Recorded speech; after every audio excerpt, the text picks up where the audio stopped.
unmute for those online. Welcome. We're really excited to have all of you here for Dr. Lakeloy's talk. I just have a couple announcements before I pass it off to Sarah. Students and at all, we have our 75th anniversary event coming up May 15th and 16th, but in particular students, there is a poster competition Thursday night. If you have presented a poster at any event, our events, other conferences in like the past year or so, we will reprint that poster for you. You don't have to come up with a new thing, but we really would like your participation, okay? And there will be a small prize at the end if that's any incentive. We also really need folks to RSVP ahead of time for that event so we can do our best to plan food and budget and all of that. And I also want to make an announcement for students in the class. Of course, sign in if you haven't. But also in future, when we have our student lunches, if you could just be really intentional about RSVPing ahead of time. I know things come up, but it just helps us buy the right amount of food and not waste food and money and that kind of thing. Wow, this is such a full room and we have folks online as well. So with that, I will hand it over to our director, Sarah Kern. Thank you, everyone. And yes, I wanted to mention with regards to our 75th anniversary is we have a lot of alumni coming back who have jobs all over the country and are a great network. So if you're a student, you should be there and connecting with them and working your research network. They're very fond of CSDE. So if you're connected with CSDE, I'm sure they can be helpful in your future. And speaking of alum, I wanted to say that I'm really delighted to be able to introduce the introducer of our speaker, but in particular, Lake is my former student, and I was her PhD advisor, and I'm so delighted she's here today. Lake has had an interesting, amazing career, and we're all really proud of her. And again, it's an example of the networks that we all form with each other over decades. So I'm grateful for that. And most importantly, really grateful to Bill Laveley and the Skinner Fund for hosting Lake's visit with us today and also hosting helping to support the larger workshop on low fertility in Asia. And this particular talk is a part of the day-long initiative and why we have several other extra people in the room and online. So thank you, Bill. Bill's an amazing colleague in sociology and long-standing, well-regarded scholar of Chinese fertility and population dynamics. Thank you, Bill. Thank you, Sarah. So, yeah, Lake Louie, she actually received her undergraduate education at the University of Hong Kong. Then she got a sociology MA at the Chinese University of Hong Kong. And as Sarah said, she came here to the sociology department, and I say this with great pride. She got her PhD here. After that, she went back to Hong Kong, where she spent a stint at Education University of Hong Kong. Then she went to Hong Kong Polytechnic, and then she moved on to her current position as associate professor at National Taiwan University Department of Sociology. So Lake writes about a lot of things, and she has quite an amazing output of material. I would say that the three areas she works in is kind of gender division of labor in the family, migration and migration and tensions and decision making. And another one that I hadn't been aware of before I looked, but she's been writing about a kind of autocratic encroachments on democracy in Hong Kong, which is quite a very interesting topic. She's the author of a book, Renegotiating Gender, Household Division of Labor When She Earns More Than He Does. And let's see. she's, well, I'll just skip to the end. Today, she's going to speak on re-institutionalization of marriage among young people in Taiwan. So please welcome Blake Louis.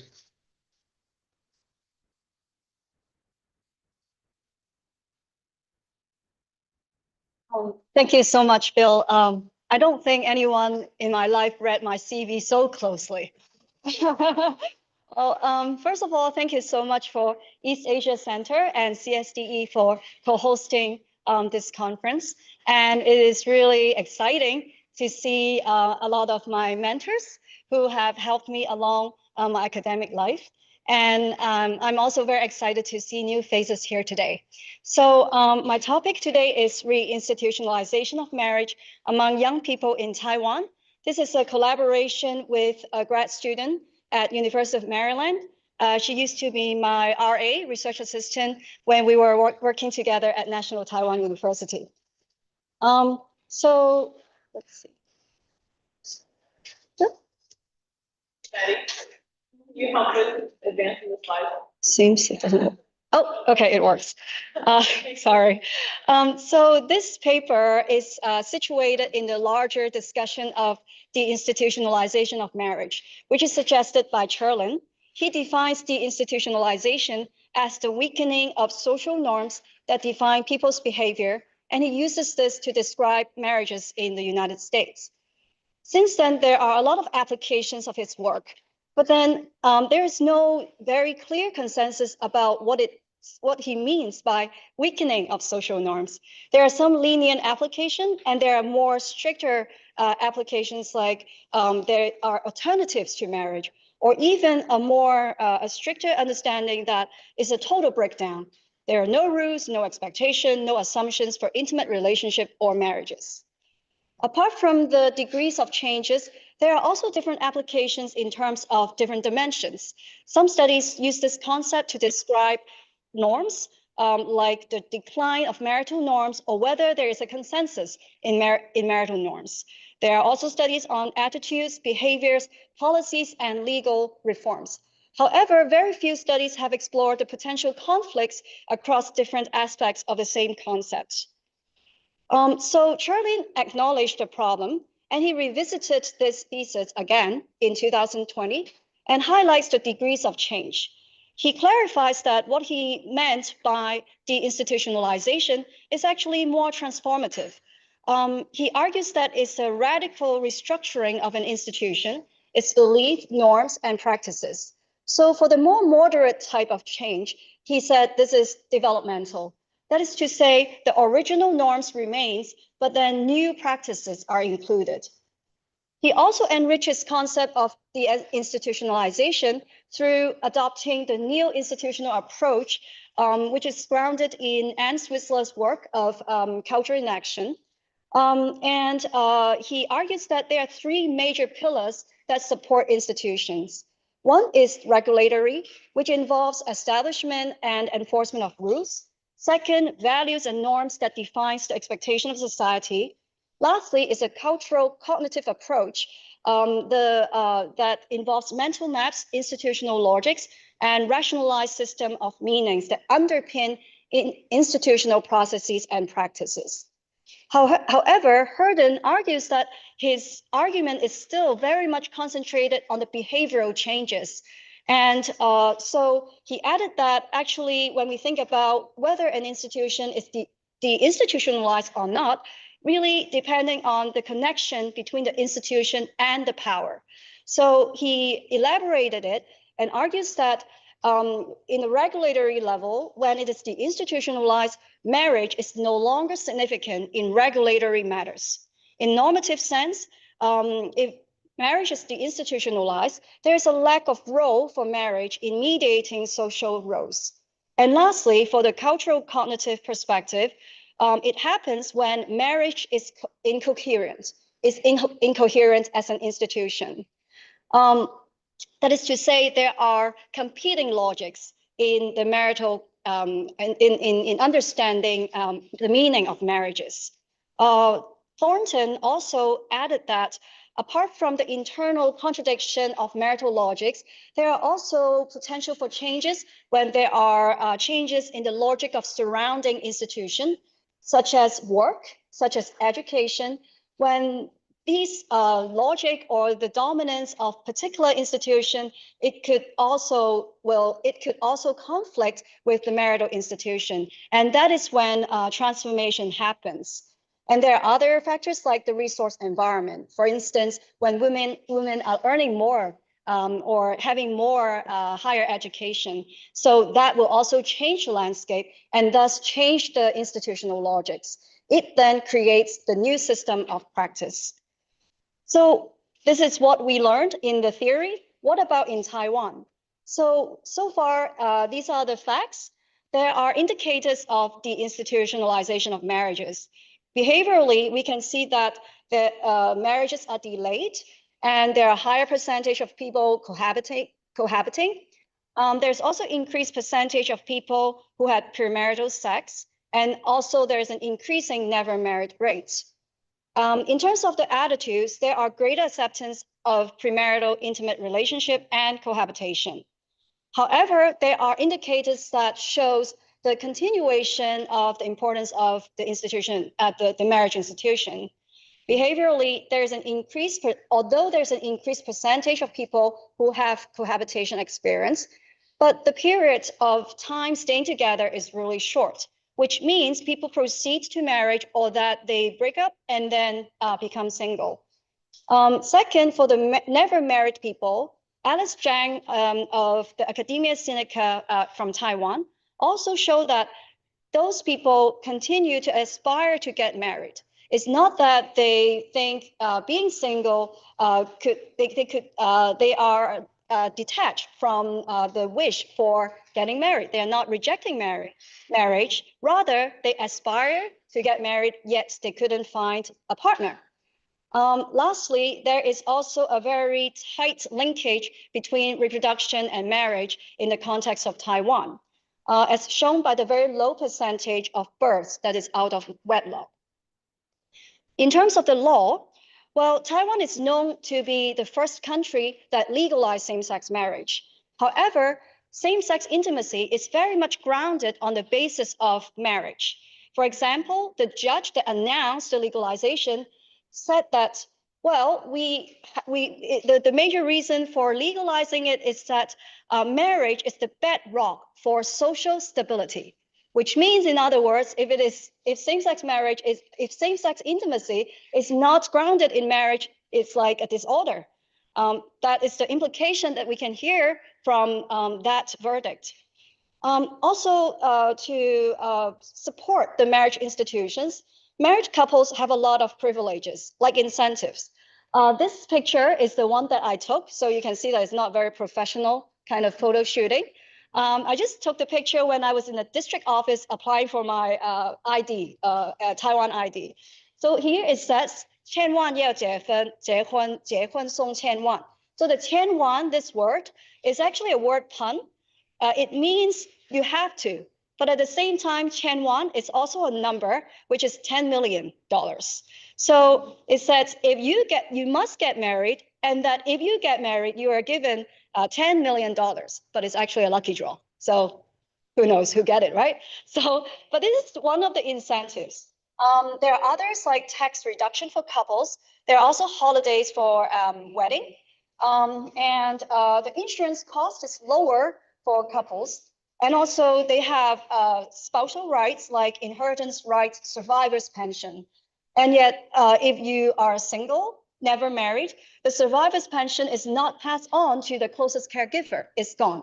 So we can see that how marriage as an institution is really strong in Taiwan. And for cohabit partners, they do not have legal protection at all. And to reinforce the patriarchy of marriage institution, upon divorce, the custody of the children are usually given to their fathers, especially if the child is a son. So these are the indicators that prove that despite the changes of the marriage institution, there are a lot of elements that still we can see that the marriage institution sustains. This is the ID, the Taiwan identity card. When I first got this card, I was so surprised to see that at the back, which is down there, this word is father. This word is mother. And then this word here is the spouse. So why do I show you this picture? It's because if you are born out of wedlock, the father's blank will be empty, and which means that it is indicated, it's kind of symbolic that what is the normal kind of family and how the state normalize what a family should look like. And so a lot of Taiwanese are afraid that of giving birth without, before they get married, mainly because they worry that their children in the future will be stigmatized for life. So this is also why, how we can see how the regulatory dimension of institution could affect people's behavior of having lower incentives to give birth out of wedlock. All right, so what about my study? Our study focuses on the cultural cognitive dimension of the institution. So the question is marital institution in Taiwan still strong?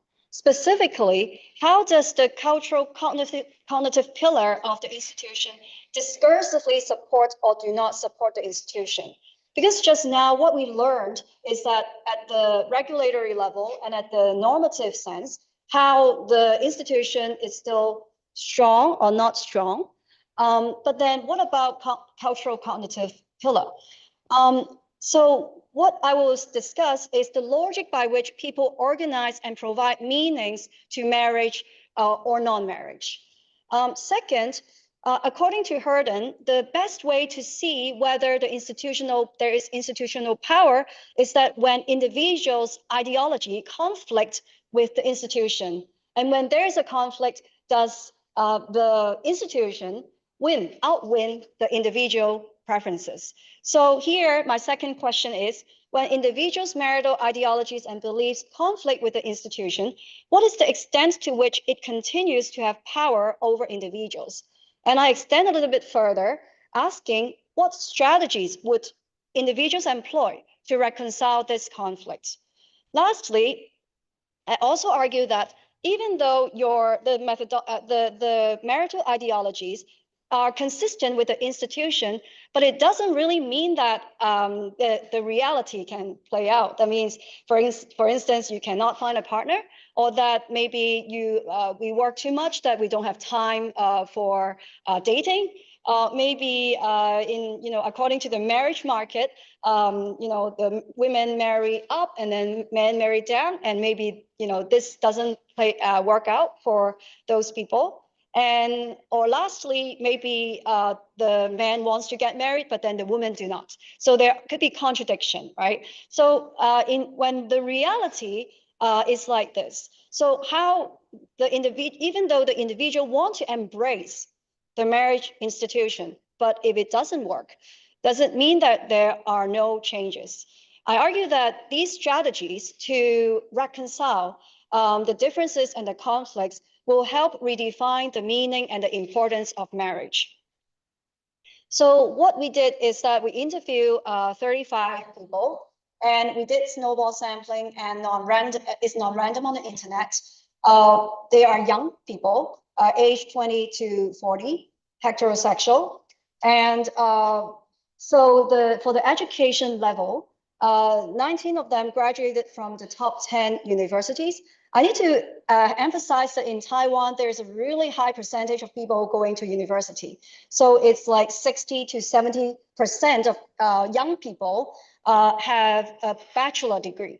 And if you want to include those who have some college, that's 80%. That is why the stratification system in terms of education does not only work for college education versus not, but then it's really the top 10, which is around 10%. Okay, so top 10, 19 graduated from it, 9 non-elite university, and 7 do not have a bachelor degree, but has some college experience. So findings. the multiple logics of marriage. So what do they think about the meaning of marriage? So as we can see, I just coded different types of meaning. Is it an institutionalized meaning, companionate, or individualized? For the more institutionalized understanding of marriage, some said that this is like natural, it's in my DNA, it's a normal course of life. So these are direct quotes from the respondents. Some really think that it's the family that shape how they think. It is my parents' wish. It is a response to my parents. It sounds very weird when you say response, but what it means is that I have responsibility because, to repay my parents. And it's a social convenience that is to stop my relatives and parents from pressurizing me. Some have legal understanding, like what I said, children can get the household registration. That is, the ID card here. So that's important for some of them. And also morally, some people think that my meaning of marriage is to give birth to babies, to build a family. And others still think that to live up with a good social model, it is a status marker to achieve something that someone should achieve in a lifetime. So they want to get married. For those who do not want to get married, you can see that it is also related to children. Some argue that we don't get married because we do not have children anyway. So what's the point of getting married? We can see the very close relationship between marriage and reproduction. And some people still also feel that they feel like a loser if they do not get married. And there's an economic bar for getting married because some also argue that marriage is for people who can afford it. For more companionate type of logic, it involves the relationship between the couple to show commitment to one another is a promise, and the promise itself is romantic. And lastly, for more individualized understanding, some argue that it's a process for self-exploration. So those are the logics that support the marriage institution. However, there are contradictions within this marital institution as seen by some other people's thoughts. Some argue that they need the companionship, but then they do not want to get married. And some argue that they do not get married because they want to be free. They want to play, as if playing and getting married are totally opposite. Some people feel that they are happy on their own. They are independent and they do not need a partner. And some others think that marriage is not necessary. It's just an additional certificate. So we can hear that there are different logics, especially for the elitist group. Marriage is really, one of the checkbox in the life plan. These respondents graduated from the top universities aspire to win it all. That's why they plan the family. It's very, in Taiwan to get to the top 10 universities is really competitive. So they are very used to getting A's. That's what I learned from my students. When I asked the class, well, how many of you want to get married? I'm so surprised to see that 90% of young people at the age of 20 raised their hand, right? I was like, what? I wouldn't have this thought when I was young. But then they are really conscious about winning. And so, the timing, the arrangement, the fertility considerations, they are all planned out. This is one example. It's Tanya. She's 26 years old. You can see from the right side, it's like, does it look like a to-do list on your everyday calendar? Except these are the years, but not the dates, right? So she said, I want children. So I calculate that I should have a child when I'm 27. I want to have a year of child-free life. He thought that he is her husband. He thought that it was too early for him as he was still in school. He was in medical school, okay? But then his mother told me that if we delayed 1 year, he would be 29 years old. And based on the Chinese calendar calculation, it was bad luck. So they involved luck too in their calculations. then if I skip 1 year, it would be my turn to be 29, and it's bad luck again. I could not wait till 30 to have babies. And I say, why do you need to have babies before 30? I did my practicum at a public hospital, and I saw many children who had rare disease because they were born to older mothers. So if I want babies, I need to have them as early as possible. She needs to win all, right? So what does the timeline look like? Look at the calendar. So at the age of 25, she got married. At the age of 26, which was the time that I interviewed her, she opened a clinic, and she also calculated that if she needs to give birth, she needs a male business partner, because when she have maternity leave, then the job can be passed on to the male partner. And she makes sure that that partner has no intention to have babies. And then at the age of 27, she will bear a child. And then her husband will then graduate at the age of 27. And then they will give birth in the US here. And because he thinks that it is important to have a US passport. And then she will also have maternity leave here. And then she'll go back to Taiwan at the age of 28 and then work and part-time and do some childcare. She also delegates the childcare work to nannies and the grandparents. And it will be the husband's turn to open a clinic. So it's a very well thought out plan, okay? And this is what I mean by 人胜胜利组. It's the winner, of a lifetime. So this is how elitists plan their, plan out. And it is really the dominant marital logic of their social class. However, well, there are 1/3 of the respondents who actually rejected marriage. So now I'm talking about their stories. For example, Claire is one of them. She is a beauty parlor practitioner, currently in a relationship. She rejected a marriage proposal before, and yet she's now in a second relationship. And she said the guy is about to propose a marriage again. And then she was so worried, during the interview. She thinks that getting into marriage is not a good idea. She said, I do not understand why people told me to get married or else no one wants me. I'll be a sucker. Why sucker? What do I lose? I just don't understand. Women receive more than education, and yet so many of us still hold on to marriage. Why? In a marriage, only women lose out. I do not want to be bossed around by my partner's parents. So it's really interesting that her education level is definitely not as much as the previous one, but then she seems to be quite clear about what modern education can do to her. So she rejected marriage. Mandy is another one. She's in the IT industry. She has been cohabiting with her, she cohabited with her boyfriend for 8 years. And this was, she also argued that it is trouble. I thought that marriage is trouble because it complicates a relationship that involved two people in a relationship. Now it involves two families. For example, I want to spend time with my parents during Chinese New Year, but after getting married, my new identity is I'm a daughter-in-law, and there would be new expectations. Am I really to be someone's in-law or whoever? There was so much fear when I thought about that. I do not know how marriage benefited me. However, she eventually got married at age 32.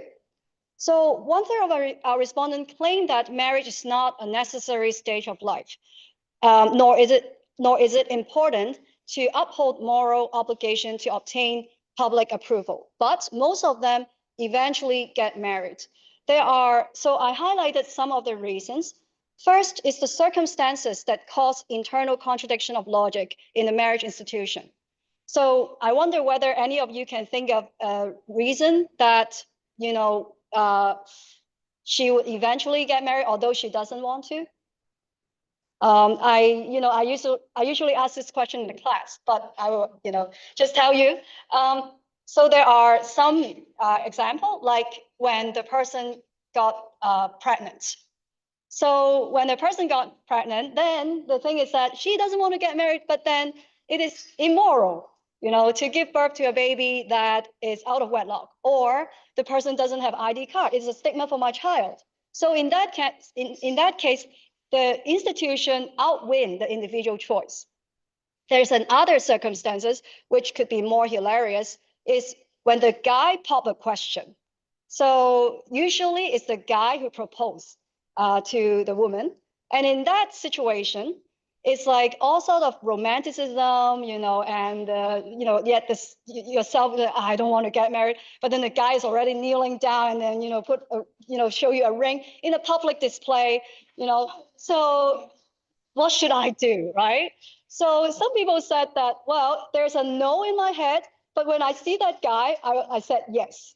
So that's the situation, because they do not want to jeopardize the relationship with a person. So these are the circumstances when there are logical contradiction, internal contradiction, but at the end, the institution still wins, still trump the individual's desire. Second, the logic of surrounding institution, for example, multi-generational family institution, the legal institution, and even informal institutions like friends from the same social class background reinforce the marriage institution. This is one example. Some parents even forbade their children to cohabit or spend nights with a partner before marriage. Yuan, 27, and Ling, 26, initially wanted to cohabit, but got married just to appease both sets of parents. Yuan said, both our parents are like no living together without marriage. We did not want to lie to them either, so we decided to walk the normal path. That is the major push for our marriage. So the interviewer asked, what if you guys had gone ahead without your original plan? Oh, that will be a family revolution. So it really resonates with the recent Taiwanese TV drama that when you get married, actually it's not just a couple, thing. It's not just a relationship, but you see at the background, there are like a bunch of heads there. So they are the other family members. In Taiwan, there is still a very strong intergenerational relationship in these families. They strongly believe in filial piety, and grandparenting is still the most desired mode of childcare. And by law, children need to provide for the biological parents. So the legal system strengthens the bonding of different generations. And also it is a norm that, probably based on the Confucius belief that they should be filial. So they do not want a family revolution. So what should they do? What strategies do they have? And do these strategies redefine marriage? So what I found is that there are several. For these couples who strongly believe that they do not want to get married, Patrick is a very exemplar case. He said, we agreed on 3 things before we agreed to get married. First, we will not have kids. Second, we do not interfere with each other's work or social circles. 3, we focus on our nuclear family. We do not need to care too much about our NATO family. We hope to pursue happiness together for both. If there is no happiness for either of us in the future, and if one of us has regrets, we will divorce and wish each other good luck. So he agreed to get married only and mainly because his partner's mother kind of like threatened them that they have to get married. If not, there's like a lot of consequences. So he has to comply. But then you can see the way that they deal with the marriage is that they reduce the conventional meaning of marriage. Second, Mandy, who just now said that it is unimportant to get married, she redefined the post-marital life. I would feel very insecure. I do not think marriage is like a disappearance of the self. It's not like marriage means being part of his family. I directly told him, I do not want to go to your home every New Year's Eve. I hope we could take turns. 1 year your home, 1 year mine, 1 year out of town. And in her wedding, she deliberately did not call her husband. She called her 人生伙伴. Actually, it's a partner who walks this life together to detone the gender notion of marriage. And of course, a lot of parents do not like this arrangement. So they still arrange their own version of Chinese wedding. And then interestingly, the children did show up, but they wear normal clothes and sit there as if they were just guests. So this is the way of resistance. So we can see that, yeah, they still get married. It seems that behaviorally they are conforming to the marital practice. However, I can see that there's a closing gap between cohabitation and marriage, and that some even live apart, during the weekdays, and then they meet during the weekends. For some people who have very strong, who have really strong conflict with the parents because of not marry or marry, that kind of problem, some actually went abroad after they get married. Okay, I just give you face, I get married. Okay, but then we are not living with you anymore. We just leave the country. Some also minimize seeing the parents or parents-in-law. So I can see that the resistance to marriage is actually reducing the multi-generational factors in families. And not to mention that those weddings are really unconventional. Have you seen this before? It's Okinawa beach house wedding. So so that the parents cannot invite too many relatives. All right, so lastly, there are circumstances that some couples or some people, individuals, are pro-marriage, but circumstances do not allow. For example, in my study, there are like some older single people. They strongly believe in marriages. For example, they couldn't find a partner, and some try matchmaking through relatives, friends, agencies, online dating. On the right side, you can see the loneliness level. There is like the World Loneliness Index for people who stay single. And that there is a Taiwan version. This is the Taiwan version. Example, going to Disneyland alone, booking a hotel alone, these kind of things. So it is still very prevalent about the stigma on single people. However, it seems that men are most hard hit by this kind of discourse. Men see singleness as a failure. For example, Jillian, a 38-year-old freelance graphic designer, said, "I could not stand up tall. I feel like a failure. It's like the society might perceive me as a man, like I don't have a girlfriend. Lesser a man. I do not have a girlfriend. I am not married. I see myself as a loser." Yet the winning and the losing language is not found in women.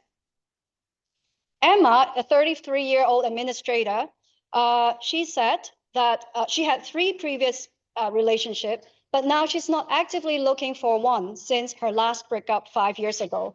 She described herself as Buddha-like, a term that is originated from Japan's nono. I can't speak Japanese, but this is the so-called nono culture, meaning whatever, and getting over and letting go of any desires. And they spend time on their own hobbies instead of dates. There are hobbies that I have never heard of. Have you heard of VTubes?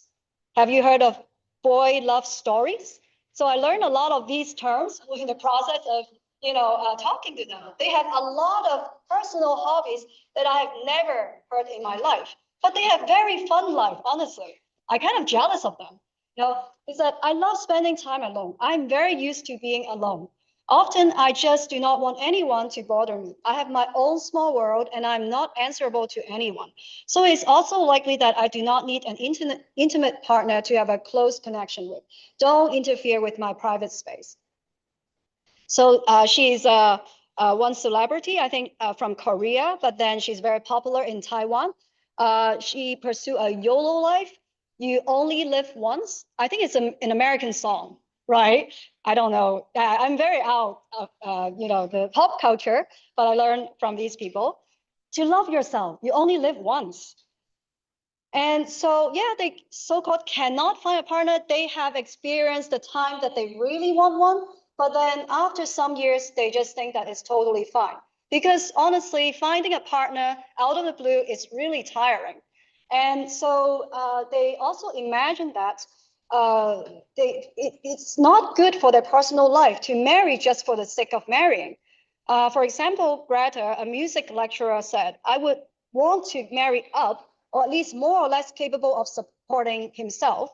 If you find someone less, I'm losing too much. How can we have a good life if the partner earns so little? Marriage always makes women's life worse. Why do I want to get married? Housework, childcare, homework problems are all the mother's problem. My friend's husband earns a lot, but he doesn't even put dirty plates into dishwasher. Oh, do you guys do that? I just can't understand anyone who likes my brother. Not caring and gentle. She must be blind. She is the girlfriend, the mother's girlfriend. She must be blind. I can support myself and I'm very independent. I don't need a guy.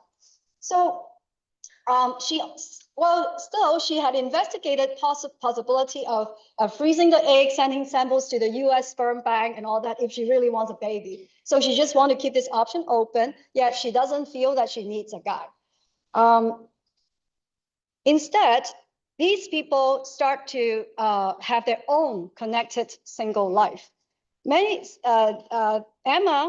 said, many of my friends are single. My senior of ex-university, also a female, she had a PhD. We had friends since young, also from the volleyball team. She is very career-oriented. She studied hard and hasn't had a boyfriend in her lifetime. We hang out together often with another girl too. So her colleagues are also all single women, and they feel very connected with one another. So these pictures are actually my picture with my girlfriends. So it is not them, okay? But I hide my face there too. And we also see that more and more single people are going on a tour together, having fun together, and doing their own hobbies. So it seems that they are enjoying their life. However, the guys seem to look at it from a very different perspective. The conclusion. At the cultural cognitive level, so how is Taiwan's is the institution of marriage declining or eroding? We can see that there are diverse marital logics, and some challenge the marital institution. However, there are forces that reinforce the institution and obstruct changes. Well, individuals navigate through strategic action through which they modify the meaning of institution. For example, they marry in name, but then more like a cohabit relationship. Some only are married on papers only. Others try to decrease in the binding relationship between multi-generational obligation and family relations after marriage. And we can also see new discourses of ideal personalized love without really needing any partners. Theoretically, in the previous study, there are scholars who suggested re-institutionalization. Donis and Santos did research on India and China. Deborah Davis and Sarah Friedman did research in Hong Kong, Taiwan, and China, and they used the term re-institutionalization. It is a process of reintegration and retying of individuals to collective institutions such as marriage and family. However, I find that this definition too narrow in a sense that it is always about the stability of marriage. I feel that they have understated the changes. And here my study tries to fill the gap by highlighting the changes in the cultural cognitive dimension of marital institution beyond behaviors. And so institutional power, Herden argues that when institutional power outwin individual preference, that means institution is still important. And there are no changes in the institution. I disagree with that. I argue that despite the conforming behavior, it doesn't mean that there aren't any changes. And changes also could be seen in the underlying mechanism, even when the individuals are embracing the so-called premarital narratives. We can see how the strategies can also activate the change at the discursive level. That is it for my presentation. Thank you so much.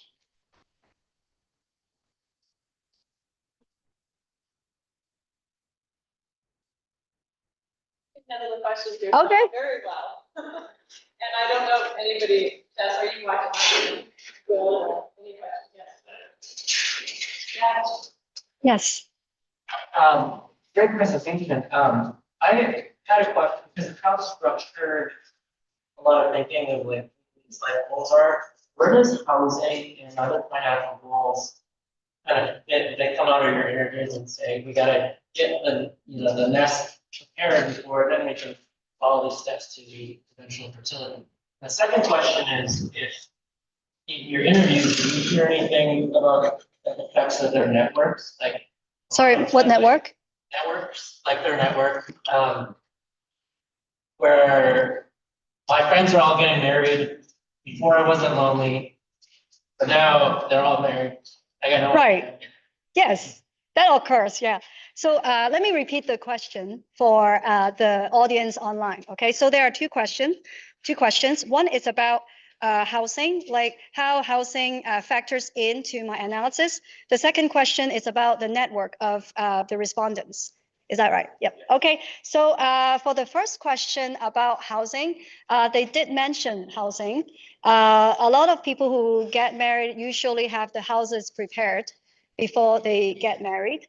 And usually it's hard for young people. So they rely a lot on their parents to provide with the first installment, the deposit.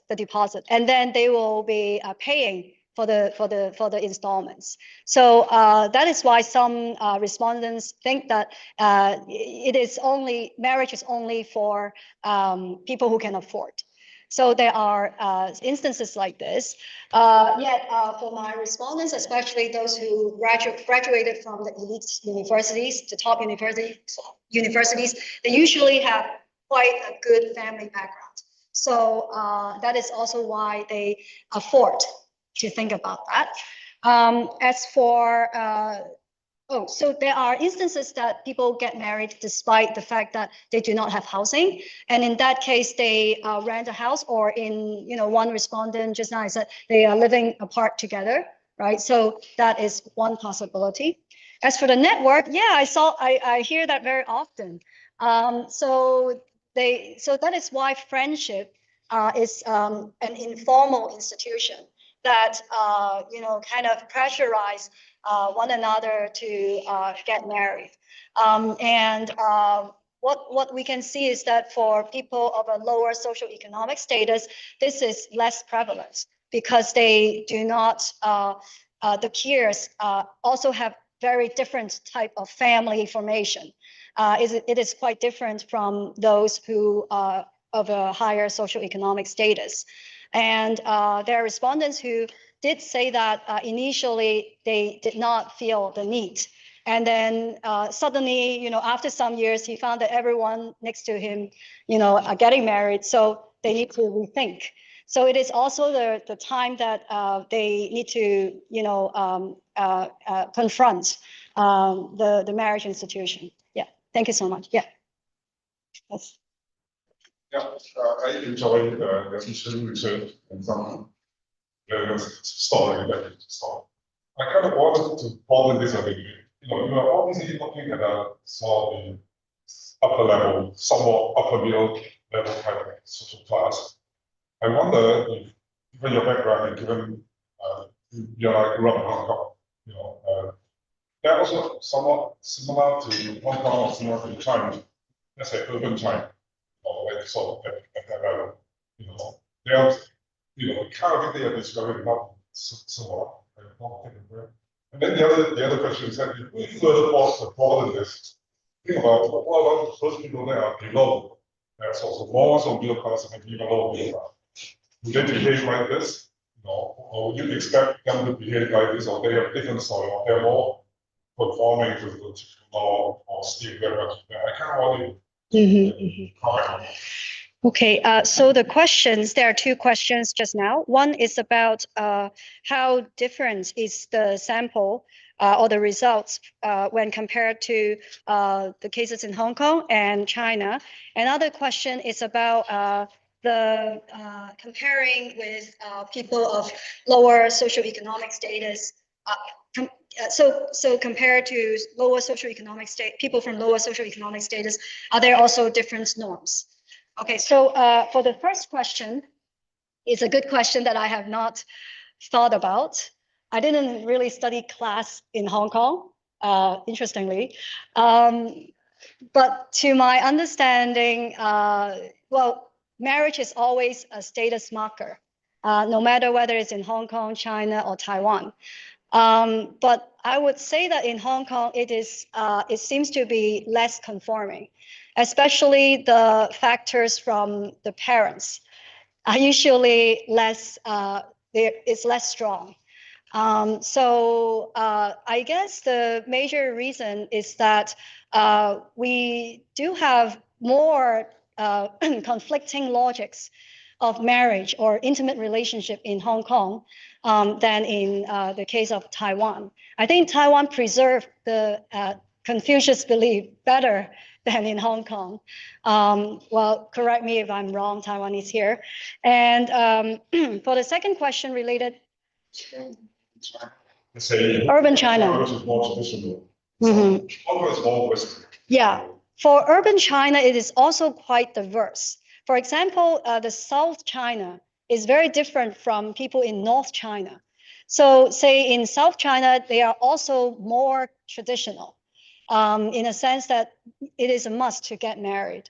But then in Northern China, it seems that the norm is less reinforcing. I think there is something to do with how big the influence is communism, and the state machinery was in the past, especially in the past, and how this differ across different regions. You are the expert on that. I should I should consult you on that. Yeah. They're similar to what Oswald is describing. Mhm. But it's Yeah. let's say the urban China. Similar in terms of marriage as a status marker. And Yeah. also some so-called parental influence. Yeah, the parental influence. I read a lot of story about, all these young people so fed up, and sometimes, all kinds of mechanisms to deal with their parents. and Right. gradually get Almost every festival, every holiday they got at home. All right. Yeah. It's so much. Yeah. It seems to be the Taiwan perhaps is a little less, even a little less, but still very strong. It's still very strong. Every Lunar New Year, they were asked like, "Are you dating now? Do you have a partner? Why don't you bring your boyfriend here?" They still have that. My student, like 19-year-old student, they told me about these stories too. So I was honestly quite shocked. But yeah, this is still there, right? And for the social economic status, unfortunately, I didn't really get to interview people of very lower socioeconomic status. We did have a few, and and they are usually men who are single and unpartnered, and they felt they were quite desperate. So yeah, so I guess that the patterning is also quite different, in terms of, the socioeconomic status. Yeah, thank you. June has had a question for a long time. Yeah, sorry, June. Then we have somebody online who has a question. So after that, we'll take June's question and then we'll take the online question and then Okay. you can answer both. Okay, thank you. Yes.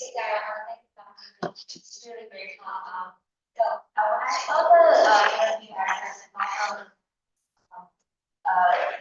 ideas given by young people, they also seem to be very idealistic and optimistic about their imagination of their environment. They're imagining a type of status of freedom from the influence of older generations, for example. I'm just curious to see, you mentioned some of them did enough. So do you observe is the reality the same as what they imagine? Like just the multi-generation cohabitation thing, right? They live with their parents or they receive so much support from their parents. It's not only a social thing, it's also a very utilitarian mode of living, right? They get so much support from their parents in education, housing, and also childcare once they become parents. So I noticed this ideal state of their life as they imagine, but today, are they successful in terms of getting what they want after they enter marriage? And is there enough social institutional support of young families so that they can get that freedom that Okay, thank you. So I answer them together. Okay, yeah. Online question. Hi, can you hear me? Sorry, I'm Jing Xu. I'm an anthropologist. I couldn't make it in person today, but I really enjoyed your talk. As I have input in the chat, I have a general question regarding Taiwan's marriage institution and practices, or more family practices in general.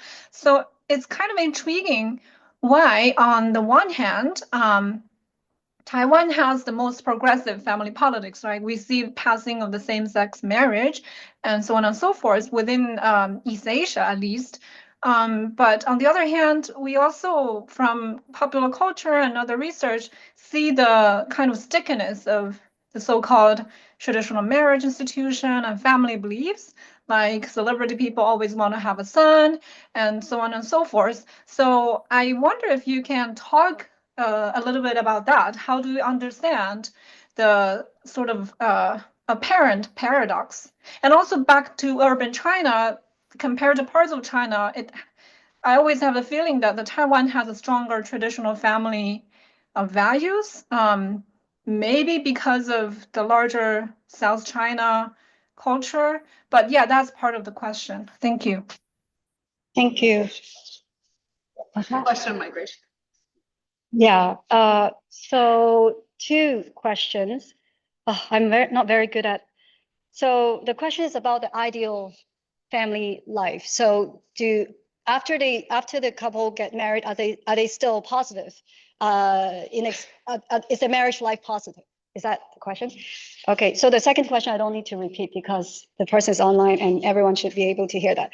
So for the first question, rather than saying that they would definitely have an ideal family life, they caution the possibility of involving their parents before they get married. So they have different precautions, and so they did not really idealize it so much, I would say. But then as well for the support, it's very interesting that they expect the grandparents to be the ones who take care of the children if they do have children. And so it is quite true that the grandparents are really the majority of this in the support system. But I would say that this is quite, there is like a tacit understanding, because the government actually does not provide a lot of care, in the institution as well. So the provision for care, public provision is really minimal. And the government also believe in more like a familistic kind of care support. And despite saying that they are allowing more funding for the care provision, it is not. And just another piece of information, it is related to how marketized the social welfare is in Taiwan. It is less marketized, less neoliberal than in Hong Kong or Singapore, because the importation of domestic workers is not really for young people getting children. We have this system of importing immigrants from other countries for care work, but it's for the elderly. So if, say for me, I have 2 children, I wanted to hire a nanny from abroad, I'm not qualified. I need to have 3 children, and that these 3 children's age should be very close to one another. I better have triplets, then I can have one. So that's the situation. So the care system also work actively, and it's quite familistic in this sense. So the second question is about the contradiction. As I said in the beginning, it is true that the legalization of same-sex marriage shows that Taiwan seems to be quite progressive. But then I would say that it is not a result of a general public opinion that's liberal and which results in the legalization of the marriage. Actually, there's a lot of politics that involved in it. And there were also pushback after it is legalized. So yeah, so I would say that it seems puzzling, but then the internal politics, the local politics have a big part to play in the process. And for the culture, you try to compare Hong Kong and China versus Taiwan in terms of the filial norm and the influence of the parents. And I do agree with the analysis that it seems to be the case that it is quite strong, in Taiwan when compared to the relationship of parent and the child, in the elderly parents and the adult children, as in Hong Kong and China. So. We are at time. I know you have other things to do today with your conference, but thank you so much, Lloyd. Thank you.